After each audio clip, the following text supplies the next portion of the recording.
नमस्ते मित्रांनो, S S के दर्शन या आपल्या आवडत्या चॅनलमध्ये आपलं स्वागत आहे. नवीन असाल तर नक्की लाईक करा, शेअर करा, सबस्क्राईब करा आणि असेच आनंदाने आमच्यासोबत शिकण्यासाठी बेल आयकनचं बटन जरूर प्रेस करा. कारण बेल आयकनचं बटन प्रेस केल्याशिवाय आमचे नवनवीन व्हिडिओज आपल्यापर्यंत पोहोचू शकणार नाही.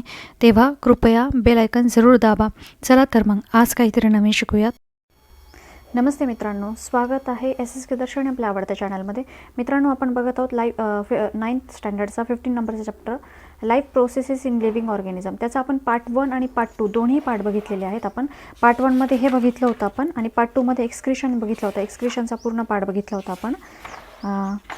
तर मित्रांनो, आज आपला पार्ट 3 स्टार्ट होत आहे. तर पार्ट 3मध्ये आपलं स्वागत आहे. पण तत्पूर्वी आपल्याला एक विनंती आहे की पार्ट 2 आणि पार्ट 1 जर आपण बघितलेला नसेल तर कृपया पार्ट 2 आणि पार्ट 1 आपण बघून घ्या. तो 20-25 मिनिटाचा असेल, तुम्हाला इझिली समजून जाईल.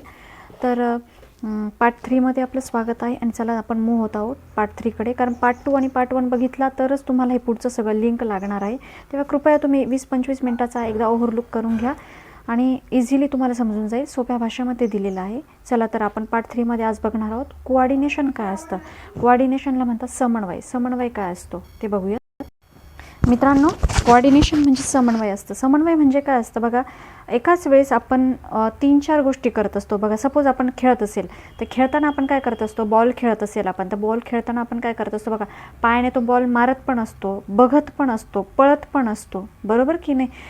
आणि त्यानंतर आपल्या मनामध्ये तो विचार पण सुरू असतो की आपल्याला पुढे काय करायचं आहे. म्हणजे एकाच वेळेस आपण ॲट द मोमेंटला किती कामं करत असतो, आजूबाजूचं वातावरण पण आपण बघत असतो, बरोबर की नाही. म्हणजे याला म्हणतात समन्वय. समन्वय म्हणजे एकदम व्यवस्थितपणे एकाच वेळेस 3-4 कामं करणं याला म्हणतात कोऑर्डिनेशन. म्हणजे आता बघा, आपण जेवण करत असताना कधी कधी काय होतं बघा की आपली जीभ दाताखाली येते का, बरोबर की नाही. म्हणजे बाय मिस्टेक येते. मग त्यावेळेस काय असतं, समन्वय चुकलेला असतो. नाही तर इतर वेळेस कधी येते का आपली जीभ, आपण सावध पण असतो, बरोबर की नाही. आपलं लक्ष त्या घासाकडे पण असतं, म्हणजे आपलं मन पण असतं, आपण सावध पण असतो. नंतर आपण गिळतो पण तो घास, बरोबर ना. हाच तोंडाने घास तोंडात पण घालत असतो. मग एकाच वेळेस आपण काम किती करत असतो, बरोबर ना. तर याला म्हणतात कोऑर्डिनेशन. चला तर बघूयात आपण. Sometimes while eating we bite our own finger or tongue by mistake. कधी कधी जेवण करताना आपण काय करतो की अचानक आपल्या हाताची बोटं किंवा जीभ काय होते, दाताखाली येते, होतं की नाही असं. आणि sometimes we choke while eating in hurry. आणि कधी कधी काय होतं की आपल्याला असा ठसका लागल्यागत होतं, बरोबर की नाही. ज्यावेळेस आपण जेवण करत असतो, बरोबर ना, त्यावेळेस काय होतो, तो समन्वय चुकतो, बरोबर की नाही. तो काय होतो, कोऑर्डिनेशन चुकून जातो आणि आपल्याला ठसका लागतो. म्हणजे घास चुकून कुठे जातो, श्वसन नलिकेत जातो, तर अन्न नलिकेत जाण्याच्या ऐवजी, बरोबर ना. कारण का, तर आपलं लक्ष त्या आपण घाईत खात असतो, आपलं लक्ष पूर्णपणे त्या जेवणाकडे नसून वेगळीकडे कुठेतरी असतं, बरोबर ना. टी व्हीत वगैरे असलं तर असं होऊन जातं. तर बघा, several different organ system function in multicellular organism.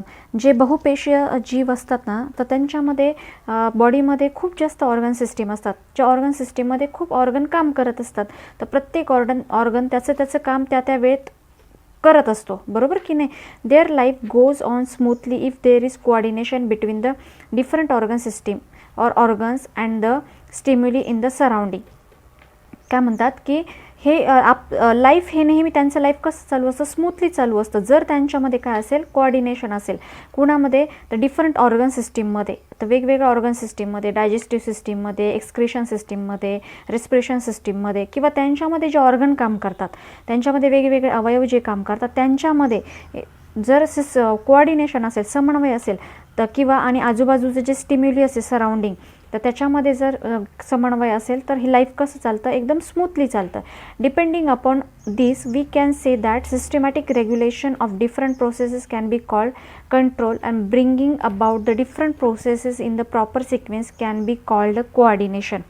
म्हणजे असं आपण म्हणू शकतो की हे जे वेगवेगळ्या क्रियांचं नेहमी असं व्यवस्थितपणे नियमन होतं किंवा रेग्युलेशनमध्ये जी प्रोसेसेस होते, नियंत्रण होतं, तर त्यालाच काय म्हटलं जातं, कोऑर्डिनेशन म्हटलं जातं. काय म्हटलं जातं, कोऑर्डिनेशन म्हटलं जातं. जे प्रॉपर सिक्वेन्समध्ये जे होत असतं. आलं लक्षात या ठिकाणी.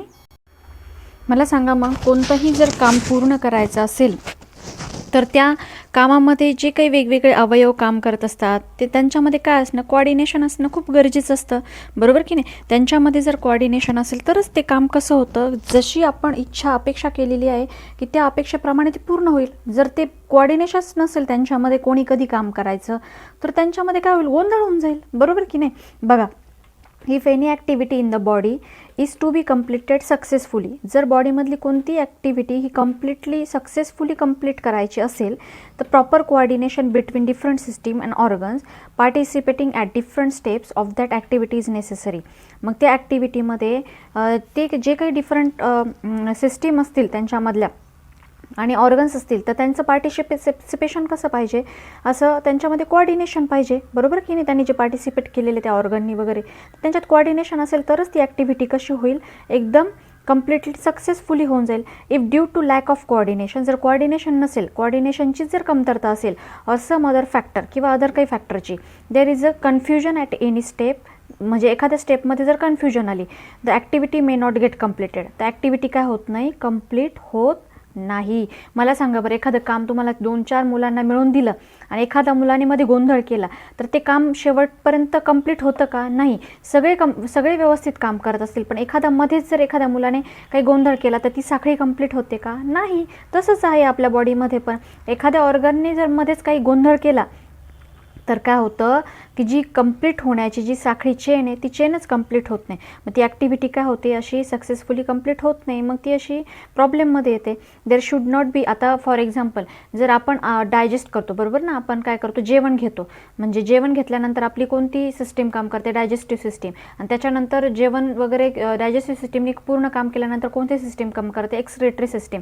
पण डायजेस्टिव्ह सिस्टीमनेच काम नाही केलं आणि डायरेक्ट एक्सक्रिटरी सिस्टीमने काम सुरू केलं उत्सर्जन संस्थेने, तर काय होईल, सिस्टीम बिघडेल की नाही, बरोबर की नाही. हे साखळीच आहे ना पूर्णपणे, बरोबर ना, की रेस्पिरेटरी सिस्टीम काम करत असते आणि तो ऑक्सिजन मग पूर्णपणे बॉडीला पूर्ण जात असतो, मग बॉडीची वाढ. हे जर मध्ये एखादी साखळी बंद पडली तर काय होईल, तर पूर्ण बॉडीचं काम धोक्यात येऊ शकतं ना. तसंच आहे बघा, there should not be any randomness at any step. असं रँडमनेस म्हणजे मध्येच अशी चुकीचं काही चालत नाही. रँडम म्हणजे कधी असं कधी तसं असं नाही, त्याच्यामध्ये नेहमी सिस्टमॅटिक वेच लागतो, असं चालत नाही त्याच्यामध्ये. There needs to be proper coordination between internal activity of the body. त्याच्यामध्ये नेहमी इंटरनल ॲक्टिव्हिटी, बॉडीच्या इंटरनल ॲक्टिव्हिटीमध्ये नेहमी काय पाहिजे, प्रॉपर कोऑर्डिनेशन पाहिजे. Resulting from various factor like body temperature, म्हणजे त्याचा रिझल्ट कसा असतो बघा, water level, enzyme level etcetera, or stimuli arising surrounding environment. तर यांच्यामध्ये काय पाहिजे असतो, जे बाहेरचं वातावरण असतं त्यांच्यामध्ये सुद्धा काय पाहिजे असतो की समन्वय हवा असतो. बॉडीचं टेम्परेचर कोणत्या वातावरणात कितीच ठेवायचं, बरोबर ना. थंडीच्या वातावरणामध्ये बॉडीचं टेम्परेचर आणखीच कमी होऊन गेलं तर आपली बॉडी थंड पडून जाईल आणि थंड पडल्यानंतर काय होतं, माणूस हे होतं. त्यामुळे बाहेरचं वातावरण कसं आहे, बाहेरचं सराउंडिंग कसं आहे, त्यानुसार बॉडीला काय होऊन घ्यावं लागतं, चेंज होऊन घ्यावं लागतं. आलं का लक्षात.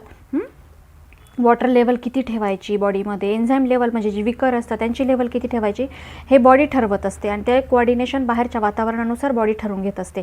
Proper coordination between various system of an organism helps to maintain a state of equilibrium called homeostasis. आता हे जे आहे ना याच्यामध्ये काय सांगितलेलं आहे यांनी की हे जे काम करायचं असतं वेगवेगळ्या विविध संस्थांमध्ये, बरोबर ना, यांच्यामध्ये जी काही मेंटेन केली जाते, बरोबर की नाही, कोऑर्डिनेशन जे काही मेंटेन केलं जातं ना, इक्विलिब्रियम त्यालाच काय म्हणतात, होमिओस्टॅटिस. तर त्याला अशा म्हणजे एकदम स्थिरपणे सुयोग्य पद्धतीने हे जे मेंटेन केलं जातं कोऑर्डिनेशन, यालाच काय म्हटलं जातं, होमिओस्टॅटिस, म्हणजे समस्थिती असं म्हटलं जातं. काय म्हटलं जातं, and which is necessary for the optimal efficiency of body. आणि ही गरजेची असते कशासाठी, एखाद्या इफिशियंट बॉडीसाठी ती काय असते, गरजेची असते. बघा मित्रांनो, या ठिकाणी कोऑर्डिनेशन इन प्लांट्स. आता प्लांट्समध्ये कोऑर्डिनेशन कसं असतं ते आपण बघणार आहोत. बघा, plant do not have system like a nerve system and muscular system. आता प्लांटमध्ये ह्या नर्व सिस्टीम आणि मस्क्युलर सिस्टीम म्हणजे चेतासंस्था आणि स्नायू संस्था ह्या नसतात, ज्या आपल्यामध्ये असतात ॲनिमल्समध्ये. Then how do plant bring about movement. मग ते हालचाल कशा पद्धतीने करतात मला सांगा बरं. In plants movements are mainly in the form of response given in stimulate. प्लांट्समध्ये मुवमेंट होते ती कशा पद्धतीने होते माहिती का, त्यांनी जो रिस्पॉन्स दिलेला असतो स्टिम्युलेट स्टिम्युलीला म्हणजे काय की जे वातावरण आहे आपलं बाहेरचं, वातावरणामध्ये आपल्या आजूबाजूच्या पर्यावरणामध्ये ज्या काही घटना घडतात त्याला रिस्पॉन्स, म्हणजे आता सूर्यप्रकाश आला तर त्याला रिस्पॉन्स कसा देणार, तर हे सूर्यप्रकाशाच्या दिशेने वाढतात, बरोबर की नाही. जर आपण हात लावला एखाद्या झाडाला तर ते मिटून घेतात, जसं लाजाळूचं झाड असतं. म्हणजे हा काय झाला, एक स्टिम्युली झाली, म्हणजे रिस्पॉन्स झाला. ज्या काही बाहेर घटना घडतात सराउंडिंगमध्ये त्याला काय देतात, हे प्लांट्स रिस्पॉन्स देतात. यालाच काय म्हणतात, मुवमेंट म्हणतात त्यांची. आता बघा या ठिकाणी इथं एक हे दिलेलं आहे त्यांनी, pollen tube growing towards the ovule. आता हे पोलन ट्यूब जे असते ना, तुम्हाला हे माहिती आहे, परागकण असतो ना, हा परागकण हा बघा असा जातो आणि हा कुणाच्या दिशेने वाढत असतो, इथं ओव्ह्यूली असते, बीजांड असतं बघा, त्या बीजांडाच्या दिशेनं तो काय असतो, वाढत असतो. आता बघा सपोज हे दिलेलं आहे, झाड कसंही लावलं तुम्ही तर झाड कोणत्या दिशेने वाढतं मला सांगा बरं. ज्या ठिकाणी सनरेज येतात, सूर्यप्रकाश येतो त्याच बाजूने वाढतात की नाही. म्हणजे हा त्यांनी दिलेला काय आहे, स्टिम्युलीच एक रिस्पॉन्सच आहे, response to given to the stimuli. सूर्यप्रकाशाला दिलेला काय रिस्पॉन्स आहे. किंवा आपण हे काय म्हणतात, वेल लावतो आपण वेगवेगळे याचे, बरोबर की नाही, घोसावळे वगैरे यांचे जे वेल लावतो, तर हे जे वेल असतात हे कसे वाढतात, आपण त्यांना जसा आधार देऊ, ज्या झाडावर चढवू त्या झाडाच्या दिशेने वाढणार. एखाद्या तारेवर लावतो त्या तारेच्या दिशेने त्याच्यावर चढवणार. म्हणजे त्यांनी काय दिला, तो रिस्पॉन्स दिला. याला म्हणतात, अशा पद्धतीने दिलेला, प्लांटने दिलेला कोऑर्डिनेशनचा रिस्पॉन्स. बघा आता, movement or growth of any part of the plant in response to the external stimulus is called the tropism or tropic movement. आता बघा हे पेपरला विचारले जातील क्वेश्चन्स. आता ही जी मुवमेंट असते किंवा ग्रोथ होते प्लांटमधल्या एखाद्या कोणत्याही पार्टची, तो काय असतो, एक प्रकारचा रिस्पॉन्स असतो. कुणाला दिलेला रिस्पॉन्स, रिस्पॉन्स म्हणजे प्रतिसाद असतो, बरोबर ना. एक्सटर्नल स्टिम्युली, ज्या बाहेर घडणारे घटना असतात त्यांना दिलेली काय आहे, तो रिस्पॉन्स आहे. त्यालाच काय म्हटलं जातं, ट्रॉपिझम म्हटलं जातं, म्हणजे अनुवर्तन म्हटलं जातं. किंवा ट्रॉपिक मुवमेंट म्हणजे अनुवर्तित हालचाल म्हटलं जातं. आलं लक्षात. बघा आता, the shoot system of any plant respond to the light stimulus. आता काय सांगतात ते की वनस्पती ह्या काय करतात की आपल्याला माहिती ना, प्लांट ह्या कशा रिस्पॉन्स देतात, सनच्या बाजूने वाढत असतात, बरोबर की नाही. म्हणजे ते काय असतात, ते लाईटला स्टिम्युलस करतात, म्हणजे लाईटला काय करतात, त्या प्रतिसाद देतात, बरोबर, रिस्पॉन्स देतात. It grows towards the source of light. जिकडे सोर्स लाईट आहे, लाईटचा सोर्स आहे सनलाईटचा, तिकडेच त्याच दिशेने त्या वाढतात, बरोबर ना. त्यांची the movement of shown by plant towards the source of light is called phototropic movement. मग आता ही जी मुवमेंट असते प्लांटची कोणत्या दिशेने, towards the source of light, लाईटच्या दिशेनं, तर त्याला काय म्हटलं जातं, फोटोट्रॉपिक मुवमेंट म्हटलं जातं. म्हणजे प्रकाशाच्या दिशेनं होणारी जी हालचाल असते, बरोबर ना, तिलाच फोटोट्रॉपिक, प्रकाशोन्मुख हालचाल आपण म्हणू शकतो त्याला. बघा, the root system of plant response to the stimuli like a gravitation and water. आता मला सांगा, प्लांटची मुळं कोणत्या दिशेने वाढणार, जिकडे पाणी आहे, जिकडे गुरुत्वाकर्षण आहे त्याच भागात ना, जमिनीतून खाली खाली पाण्याची लेवल असते तर ती त्या दिशेने वाढणार. म्हणजे त्यांनी काय केला, कशाला रिस्पॉन्स दिला, दिस रिस्पॉन्सेस आर कॉल्ड ग्रॅव्हिट्रॉपिक मुवमेंट. आता या रिस्पॉन्सला काय म्हटलं जातं, ग्रॅव्हिट्रॉपिक म्हणजे ग्रॅव्हिटेशनला काय म्हणतात, गुरुत्वानुकरित, बरोबर ना. मग गुरुत्वाकर्षणाच्या दिशेने दिलेला हालचाल किंवा त्या दिशेने दिलेला रिस्पॉन्स. किंवा हायड्रोट्रॉपिक मुवमेंट, किंवा काय म्हटलं जातं, हायड्रोट्रॉपिक मुवमेंट. म्हणजे हायड्रोट्रॉपिक म्हणजे काय, हायड्रो म्हणजे काय, जल, पाणी, बरोबर की नाही. हायड्रोट्रॉपिक म्हणजे पाण्याच्या दिशेने, जलाच्या दिशेने दिलेली मुवमेंट, हालचाल, रिस्पॉन्स. लक्षात आलं. बघा आता, movement shown by plants in response to specific chemical. आता एखाद्या स्पेसिफिक केमिकलला रिस्पॉन्स दिला, म्हणजे आता मला सांगा, आपण झाडांवर वेगवेगळे फवारे मारतो की नाही, पेस्टिसाईड करत असतो, तर त्याला रिस्पॉन्स काय देतात, ते फवारे घेऊन ते काय करत असतात, वाढत असतात, बरोबर की नाही. ते वाढतात किंवा त्याच्यावरचे जंत मरून जातात, ते आणखीच हिरवेगार होतात. तर हा काय दिलेला आहे त्यांनी रिस्पॉन्स, त्याला काय म्हणतात, केमोट्रॉपिक मुवमेंट. त्याला काय म्हटलं जातं, रसायन अनुवर्तन किंवा मुवमेंट, रसायनांना दिलेली रिस्पॉन्स किंवा हालचाल. For example, in the growth of pollen tube towards the ovule. आता ही पोलन ट्यूब मी तुम्हाला म्हटलं ना मगाशी की ही परागनलिका कोणत्या दिशेने वाढते, ओव्ह्यूलच्या दिशेने, जिथे अंड असतं त्या दिशेने वाढते. तर तिला काय म्हटलं जातं, हा रिस्पॉन्सच आहे तिला दिलेला, बरोबर की नाही. All the above mentioned movements of plants are related to with growth. Hence, all the such movements are collectively called growth relevant movement. आता वरच्या ह्या ज्या सगळ्या मुवमेंट झाल्या ह्या कशाच्या रिलेटेड होत्या, ग्रोथच्या रिलेटेड. त्यांना वाढायचं होतं म्हणून त्यांनी ही मुवमेंट केली ना, बरोबर ना. म्हणून ह्या सगळ्यांना काय म्हटलं जातं, एकत्रपणे collectively called growth relevant movement. म्हणून त्यांना एकत्रित काय म्हटलं जातं, जी वाढीसाठीची वाढ, रिलिव्हंट म्हणजे ग्रोथ म्हणजे वाढ, रिलिव्हंट म्हणजे संलग्न, आणि मुवमेंट म्हणजे हालचाल म्हणजे वाढ संलग्न हालचाल किंवा वृद्धी संलग्न हालचाल असं म्हणू शकतो आपण, बरोबर की नाही. बघा आता या ठिकाणी बघा मित्रांनो, या ठिकाणी हे बघा, या ठिकाणी हे पिक्चर बघून घ्या. हे जे दिसतं ना, टच मी नॉट, हे लाजाळूचं झाड असतं. व्हीनस फ्लायट्रॉप हे बघा, हे असं त्याच्यामध्ये जे नरभक्षी म्हणतो आपण याला, लोटस आहे, आणि हे बाल्सम आहे. हे तेरडा बघा, मी तुम्हाला काल सांगितलं नवरात्रात हे तेरडा असं असतं. याच्यामध्ये 2-3 कलर असतात. हा एक कलर आहे बघा, एक येलो कलर असतो बघा, आईला माहिती आहे तुमच्या. On the careful observation it is seen that in plants like a touch me not, म्हणजे मिमोसा जो असतो ना त्याला लाजाळू म्हणतात. तर तुम्ही एकदम केअरफुली जर बघितलं तर काय होतं मला सांगा बरं. ह्या लाजाळूच्या झाडाला आहे का बघा तुमच्याकडे हे झाड, कुंडीत पण येतं हे झाड, खूप छान असतं बघा. तर movement also occur at touch me not, movement also occur at the places other than where it has been touched. आता ह्या लाजाळूच्या झाडाचं काय का असतं माहिती आहे, याला जर हात लावला ना तुम्ही तर ते असं लाजतं, मिटवून घेतं. आणि नुसतं इथंच नाही मिटवून घेत, इथं हात लावला ना तर हे तर मिटतंच, पण हळूहळू मिटत मिटत मिटत जात. हे खालची पानं पण मिटतात, हे इकडचं पण नंतर मिटून घेतं. म्हणजे काय होतं ते की movement is also occur at the places other than where it has been touched, म्हणजे बाकीच्या ठिकाणी पण मुवमेंट होते, कळलं का. म्हणजे बाकीच्या ठिकाणी पण होते, ज्या ठिकाणी तुम्ही हात लावलाय त्या ठिकाणी सोडून. म्हणजे काय होतं की हे जर तुम्ही बारकाईने जर बघितलं तर काय लक्षात येतं तुम्हाला, एका ठिकाणी आपण जर स्पर्श केला तर त्या ठिकाणी सोडून इतर ठिकाणी पण काय होतात, हालचाली होतात. मग हालचाली कशा होत असतील मला सांगा बरं.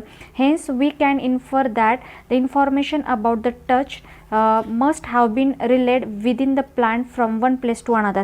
मग यावरून आपण असं अनुमान काढू शकतो का त्याला जर टच झालं तर ही माहिती इन्फॉर्मेशन ही प्लांट एका ठिकाणाहून दुसऱ्या ठिकाणी देत असला पाहिजे. हे तर आपल्याला कळलं ना. Plant use electrochemical impulses, plant काय वापरत असेल, इलेक्ट्रोकेमिकल इम्पल्सेस वापरतो, ज्याचा शोध आपण आत्ता लावला, पण प्लांट तर किती हजारो वर्षांपासून ते काम करतात. तर बघा, हे इलेक्ट्रोकेमिकल इम्पल्सेस प्लांट वापरतात हे ट्रान्सफर करण्यासारखी इन्फॉर्मेशन एका ठिकाणाहून one place to another. Plant cells change their shape by increasing or decreasing their water content and thereby bring about the movement of plants. Plant cells काय करतात, प्लांटमध्ये पण sale असतात बरोबर की नाही, त्या सेल काय करतात, चेंज करतात त्यांच्या शेप, त्यांच्या आकारच बदलून टाकतात. कशा पद्धतीनं, इन्क्रीज और डिक्रीजिंग, त्यांच्यामध्ये जे वॉटर असतं ना ते एक तर वॉटर वाढवतात किंवा कमी करतात त्यांच्यातला कंटेंट वॉटरचा. And thereby bring about the movement of plants, त्याच्यामुळे काय होते वनस्पतींमध्ये काय होते, हालचाल येते घडून. Some specific movements of the plants do not lead to the plants growth. काही वनस्पतींमध्ये हालचाल होते पण त्यांची ती वाढीसाठी नाही होत हालचाल, बरोबर की नाही. Plant growth, such movements are called growth irrelevant movement. मग त्यांना काय म्हटलं जातं की ग्रोथ इरिलेव्हंट, ते हालचाल करतात पण वाढीसाठी नाही करत. जसं की लाजाळू ही हालचाल करतं पण तिची वाढ होते काय हालचालीमधून, नाही होत, बरोबर की नाही. मग आता मला सांगा याला काय म्हटलं जातं, ग्रोथ इरिलेव्हंट मुवमेंट, म्हणजे वाढीशी असंलग्न हालचाल. आणि ह्या बाजूला बघितलं होतं आपण बघा मॅक पेजवर, इथं काय बघितलं होतं आपण, ग्रोथ रिलेव्हंट हालचाल, बरोबर ना. म्हणजे आता ही जी हालचाल झाली ह्या पोलन ट्यूब ह्या ओव्हलच्या दिशेने वाढलं, ही कशासाठी झाली, त्या वाढीसाठी झाली ना, बरोबर ना. ही ग्रोथ रिलेव्हंट होती, पण हे लाजाळूचं ग्रोथ इरिलेव्हंट आहे हालचाल, बरोबर. As a response to change the surrounding plant hormones bring about various movement in plants. म्हणून काय झालं की हे जे भोवतालचा परिसर आहे ह्याच्यामध्ये जे चेंजेस होतात ना त्यामध्ये काय केलं जातं की प्लांटमध्ये जे हार्मोन्स असतात, म्हणजे आपण म्हणतो संप्रेरके, ते काय करत असतात की प्लांटमध्ये वेगवेगळी मुवमेंट घडवून आणत असतात. बघा मित्रांनो, या ठिकाणी हे झाड कधी बघितलं आहे का तुम्ही, व्हीनस फ्लायट्रॅप. हे कसं असतं माहिती का, हे कीटक असतात ना त्याच्या अवतीभोवती असे छोटे छोटे कीटक आले ना, तर मधमाशी वगैरे त्यांना पकडतं आणि ते खातं त्यांना. म्हणजे काय करतो, त्याचं अन्नच ते व्हीनस फ्लायट्रॅपचं. कीटकांना फसवण्यासाठी त्याच्यामध्ये काय असतं, एक सुंदर असा काय असतो फुलासारखा दिसणारा किंवा असा एक सुवासिक असा त्याच्यामधून स्मेल पण येत असतो. मग त्या स्मेलच्या दिशेने हे छोटे छोटे कीटक जातात आणि कीटक गेल्यानंतर बघा दात दात दात दात दिसतात का, असे छोटे छोटे काटे काटे काटे, ते असे जवळ येतात, असा सापळा येतो आणि त्यांना पकडतो. हा असा फुलासारखा असतो अगोदर, नंतर तो त्यांना असं पकडून घेतो. लक्षात आलं. हे फुल बघा, in the plant called Venus flytrap there is a trap that appears and smells like a flower. हा एक ट्रॅपच आहे, नावच त्याचं फ्लाय ट्रॅप आहे, सापळाच आहे तो एक प्रकारचा. त्याचा आकार कसा असतो, फुलासारखा असतो आणि त्याचा स्मेल पण असतो, त्याच्यामध्ये एक स्मेल असतो. मग त्या स्मेलकडे अट्रॅक्ट होतात हे इन्सेक्ट्स वेगवेगळे, आणि मग ते काय करतं, when an insect visit that flower like trap. मग या फ्लॉवरवर जेव्हा ते इन्सेक्ट येऊन बसतात त्या वासामुळे, स्मेलमुळे, तर हे काय करतं, ट्रॅप क्लोजेस अप. तो ट्रॅप अचानक असा जवळ येऊन पकडतो त्याला. लक्षात आलं. The trap insect is digested by the plant. आणि तो काय करतो, हे इन्सेक्टला डायजेस्ट करतो, खातो, त्याचं अन्नच ते. लक्षात आलं. बघा, the lotus flower opens during day time while that of the tuberose opens at night. कमळाचे फूल बघा सकाळी आणि सकाळी उमलतं, आणि ते ट्यूबर रोज माहिती का, निशिगंधा, हां, ते निशिगंधाचं फूल काय करतं, रात्री उमलत असतं. म्हणजे हे काय एक प्रकारची त्यांची हालचालच आहे. आता fibrils present on leaves of the insectivorous plants Drosera. आता ड्रोसेरा ही नावाची वनस्पती जी असते ना, तर ही कीटकभक्षी वनस्पतींच्या पानावरील bend inwards as soon as insects lands on leaves and surround the insects from all sides.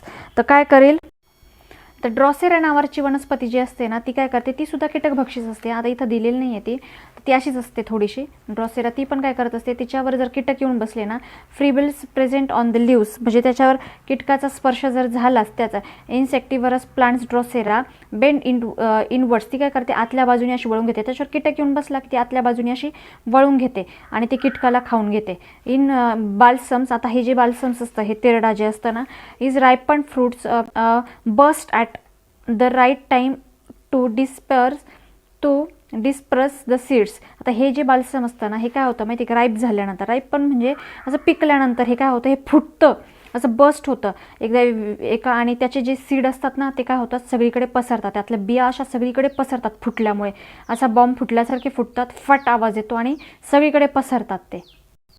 मित्रांनो, या ठिकाणी आशा करते की तुम्हाला हा पार्ट 3 पूर्णपणे व्यवस्थितपणे समजला असेल. या ठिकाणी आपण थांबत आहोत. चॅप्टरचा रिमेनिंग पार्ट आपण पार्ट 4मध्ये कव्हर करणार आहोत. तर चॅनल आवडला असेल तर नक्की लाईक करा, शेअर करा, सबस्क्राईब करा आणि बेल आयकनचं बटन दाबायला विसरू नका. कारण बेल आयकनचं बटन दाबल्याशिवाय आपल्याला आमचे नवनवीन व्हिडिओज किंवा जे झालेले व्हिडिओज आहेत ते आपल्यापर्यंत पोहोचू शकणार नाही. तेव्हा कृपया बेल आयकनचं बटन दाबा.